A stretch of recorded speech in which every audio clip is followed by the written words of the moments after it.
It was confirmed to this newscast by APNU AFC Commissioner at GECOM, Vincent Alexander, that the commissioners of the Guyana Election Commission met virtually on Thursday to vote on the motions which have been submitted to it, seeking the termination of the 3 election officials. Basically, it was a presentation of the motions. It was a clarification that the motions were merely seeking a termination in keeping with the provisions of the contract.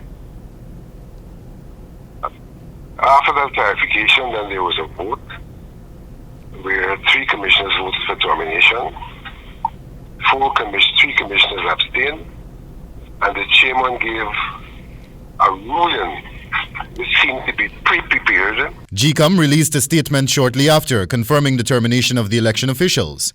According to the release, the chairperson of the commission, Justice Retired Claudette Singh, stated at the meeting that although the officers hold public or statutory office, they are not public but rather contractual officers.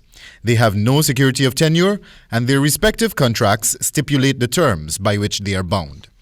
The release from GECOM also states that each of the election officials' contracts stipulate that the commission may at any time terminate their employment by giving them 3 months' notice or payment in lieu thereof, and further that the officers will be paid 3 months' salary in lieu, inclusive of all allowances under their respective contract, as well as payment for remaining days of vacation leave, if there are any. Nightly News reached out to Nigel Hughes, the attorney who is representing the election officials, to query whether his clients intend to take legal action.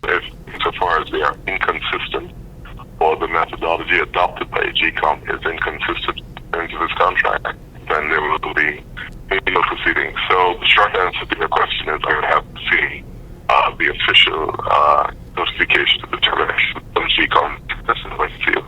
Meanwhile, PPP Commissioner at GECOM, C.S. Gunraj, provided an update on the matter via telephone following the vote to terminate the infamous trio, where he expressed his satisfaction by the move. As you are aware, this nation has perhaps waited too long for this to happen, but it is finally there.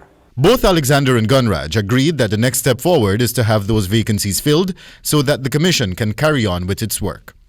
Alexander also gave his reactions to the decision. That the PPP has pursued their objective of getting rid of these officers at all costs, and the manner in which it is done, particularly in the case of Lowenfield, is evident that that is what they have done. Reporting for the HGP Nightly News, Wendell Badrie.